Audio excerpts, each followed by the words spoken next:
नमस्कार। तीसरे चरण में 10 राज्यों और एक केंद्र शासित प्रदेश की 93 सीटों पर वोटिंग हुई। तीसरे चरण की वोटिंग के बाद देश की 283 सीटों पर वोटिंग खत्म हो गई है। पहले और दूसरे चरण की तरह ही इस चरण में भी वोटिंग परसेंटेज कुछ बहुत अच्छा नहीं रहा। असम में सबसे ज्यादा 75%, जबकि महाराष्ट्र में सबसे कम 53%। अस्सलामु अलैकुम वरहमतुल्लाहि वबरकातुहू। Guys, welcome back to my YouTube channel. Guys, आजकल इंडिया की सोशल कितने वर्कर्स हैं, जितने भी हैं, all social workers, all social medias पर सिर्फ सुबह इलेक्शन, जो भी इंडिया में अभी इलेक्शन हो रहा है उसके मुताल्लिक़ न्यूज़ पब्लिश हो रहे हैं। मैंने कहा चलो आज की वीडियो भी सुबह इलेक्शन, इंडिया के इलेक्शन की बारे में एक वीडियो पब्लिश कर दें। आज वीडियो है नरेंद्र मोदी बीजेपी सरकार की मुताल्लिक़। बीजेपी सरकार is no more, Narendra Modi is no more, क्योंकि उन्होंने इलेक्शन बुरी तरह हार चुके हैं। कैसे हारे हैं अब हम इस वीडियो में आपको दिखाएंगे, आप भी समझेंगे कि आखिरकार इलेक्शन नरेंद्र मोदी ने कैसे हारे। चलिए वीडियो स्टार्ट करते हैं और वीडियो को खूब एंजॉय करते हैं। आप भी देखिए, हम भी देखिए। नमस्कार। तीसरे चरण में 10 राज्यों और एक केंद्र शासित प्रदेश की 93 सीटों पर वोटिंग हुई। तीसरे चरण की वोटिंग के बाद देश की 283 सीटों पर वोटिंग खत्म हो गई है। पहले और दूसरे चरण की तरह ही इस चरण में भी वोटिंग परसेंटेज कुछ बहुत अच्छा नहीं रहा। असम में सबसे ज्यादा 75%, जबकि महाराष्ट्र में सबसे कम 53% मतदान हुआ। गुजरात की 26 सीटों पर भी इसी चरण में वोटिंग हुई। गुजरात में सिर्फ 55.83% वोटिंग हुई है। गुजरात प्रधानमंत्री नरेंद्र मोदी और अमित शाह का गढ़ है। यहाँ वोटर्स की मायूसी से बीजेपी हैरत में है। गुजरात में हालत ये हो गई कि गांधीनगर में एक बूथ के बाहर भगवान श्री राम का कटआउट लगा दिया गया, जिससे वोटर प्रभावित हो सकते। भगवान के नाम पर वोटिंग कराने का विकल्प खोजा गया, लेकिन चुनाव आयोग सोता रहा। और दोस्तों, गुजरात में ही पोलिंग बूथ के अंदर चुनाव आयोग के अधिकारियों के हाथों में जो कलम थी उसमें नरेंद्र मोदी की तस्वीर लगी हुई थी। गुजरात में अगर सब इतना ठीक है तो फिर इतना सब करने की जरूरत क्या थी? खैर, और जब 400 सीटें आ रही हैं तो फिर इतना डर किस बात का है, वो भी गुजरात में? તો તમારું ધ્યાન નથી જતું? क्या बोल रहा है બુથમાં यार? સિમ્બોલ સાથે બેસે છે પ્રિસાઇડિંગ ઓફિસર તરીકે, આપની ફરજ નથી આવતી કે આ પેન લઈને પ્રિસાઇડિંગ ઓફિસર છો અને સિમ્બોલ સાથે ભારતીય જનતા પાર્ટીના કેમ બેસી શકે? महाराष्ट्र में तो बीजेपी की एक महिला नेता मैडम जी बूथ में ईवीएम मशीन की पूजा करते हुए नजर आई। अब ईवीएम के आगे अगर कोई नमाज अदा करता तो शायद चुनाव आयोग जागता, लेकिन चुनाव आयोग यहाँ भी लुप्त रहा। देश में कुल 60% मतदान हुआ है और बढ़ेगा तो 65% तक जाएगा। अब लेकिन चुनाव आयोग जिस तरह से 10 दिन के बाद वोटिंग प्रतिशत का डेटा फाइनल बताकर अपलोड कर रहा है, उसका आंकड़ा मैं आपको नहीं दे पाऊंगी, क्योंकि हो सकता है कि वो आंकड़ा बीजेपी की ज़रूरत के हिसाब से आता हो, ज़रूरत के हिसाब से वोट प्रतिशत फाइनल होता हो।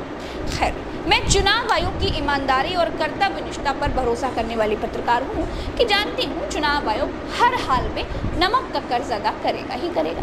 दोस्तों, उत्तर प्रदेश में सबसे ज़्यादा वोटिंग संभल में हुई। संभल मुस्लिम बाहुल्य सीट है। यहाँ शाम 5 बजे तक 62% मतदान हुआ, जबकि सबसे कम बदायूं में वोटिंग हुई।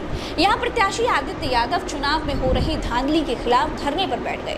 उत्तर प्रदेश में कुल वोटिंग 5 बजे तक 55% हुई। यूपी में 10 सीटों पर हुई वोटिंग में पार्टियों से ज्यादा तो पुलिस लड़ती नजर आई। पुलिस की सारी भिड़ंत विपक्ष के प्रत्याशियों से होती रही।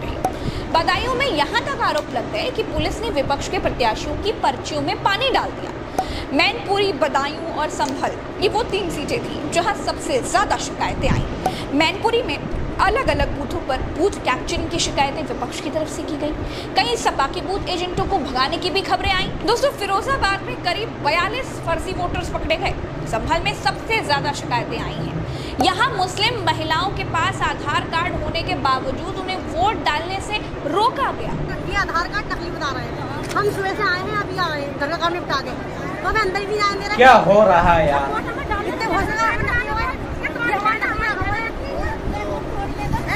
इंडिया पलट जाएगा।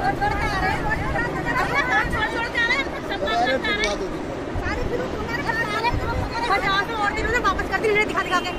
क्या कह रहे हैं ये? कह रहे हैं नकली बता रहे हैं। आधार कार्ड दिखाना। लो, ये कह रहे हैं नकली है, हमारा राशन कार्ड में आ गया। आधार कार्ड खत्म कर दिया, पहचान संभल में ही सपा के प्रत्याशी जियाउर रहमान बर्क और उनके पिता की पुलिस से झड़प हो गई। पुलिस दोनों को धकेलते हुए अपनी जीप तक लेकर के गई। संभल में ही वोटर्स के साथ मारपीट का आरोप भी लगाया गया। लोगों का कहना था कि पुलिस ने वोटर्स को बेरहमी से पीटा। करोड़ों मतदाता इनके खिलाफ हैं। ये कितनी बेईमानी पे उतर जाएं, लेकिन करोड़ों मतदाता इनको हटा करके ही दम लेगा।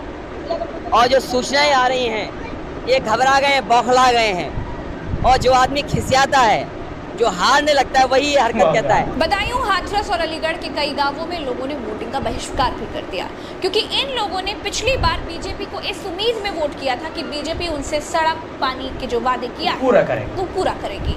लेकिन जब वादा पूरा नहीं हुआ तो इन लोगों ने फूल वाली पार्टी को वोट न देने का फैसला किया, क्योंकि जिन सीटों पर लोगों ने वोट का बहिष्कार किया वो सीटें बीजेपी की जीती हुई सीटें थी। हालत ये थी कि जिले के डीएम तक वोटर्स को मनाने के लिए उनके गांव पहुंच गए। हर विधायक जो सुनकर भेजते हैं वही कह देता है और बाद में फिर ना लौट के देखते हैं, नहीं आते हैं। और आज तो अगली बार तो हमारे यहाँ कोई प्रत्याशी कोई प्रतिनिधि हमारे यहाँ कोई भी वोट मांगने तक नहीं आया। ऐसे में अब हम अपने गाँव में हमारा कोई नेता तो है नहीं, हम लोग अपना यही चुनाव बहिष्कार करके और जिला और मंत्री और सरकार तक अपनी बात रखना चाहते हैं कि हम चुनाव बहिष्कार करेंगे।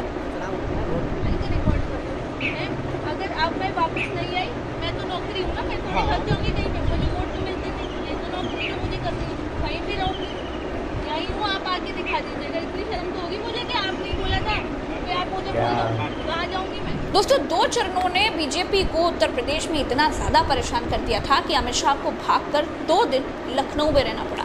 उत्तर प्रदेश के बड़े ठाकुर नेताओं से बंद कमरे में मीटिंग करनी पड़ी, बाहुबली को बीजेपी में शामिल कराना पड़ा। और तीसरे चरण में जिस तरह से संभल, मैनपुरी, बदायूं में वोटिंग पर असर डालने की कोशिशें हुई, ये बता रहा है कि 3 चरणों में ही बीजेपी की हालत ऐसी है कि वो 400 सीटों तक सपने में भी पहुंच नहीं सकती है। इस वीडियो में इतना ही। चैनल को सब्सक्राइब करके जरूर जाइएगा, क्योंकि हो सकता है कि आप कभी अपने कामों में व्यस्त हो और अपने प्रज्ञा के पन्ना का एनालिसिस आप ना देख पाएं, तो इसके लिए ज़रूरी है कि आप चैनल को सब्सक्राइब जरूर कीजिए, क्योंकि अगर आप गाइस, ये थी हमारी आज की वीडियो, जो कि बीजेपी सरकार के मुताबिक नज़दीक है। बीजेपी इज नो मोर, क्योंकि मैं आपको वोट देता हूँ, इसलिए देता हूँ कि आप मेरे काम करें, मेरे लिए पुल बनाएं, मेरे लिए सड़क बनाएं, मेरे लिए वगैरह वगैरह सब कुछ काम करें, क्योंकि इसलिए मैं आपको वोट देता हूँ। आप उसके बावजूद, वोट लेने के बावजूद आप जीत भी गई, लेकिन उसके बावजूद आप मैंने जो मांगा है वो मेरे लिए नहीं कर सकती, तो मैं आपको वोट क्यों दूँ? इसलिए सब लोगों ने बीजेपी सरकार यानी फूल वाली जो पार्टी है उसको वोट देने से मना कर दिया है। वो लोग प्रदर्शन कर रहे हैं, एहतजाज कर रहे हैं कि हम वोट नहीं दे रहे। तो ये अच्छा है, आप ऐसे लोगों को आगे नहीं करेंगे तो किसी मुल्क में भी ऐसे लोग नहीं पैदा होंगे। ये जो लोग हैं, ये आप ही नहीं इनको वोट दिए, इन्होंने बड़े बड़े अहदों पर आपने फाइज किया है। जब आप फाइज करते हैं तो उनकी गलतियाँ आपको भुगतनी पड़ती है।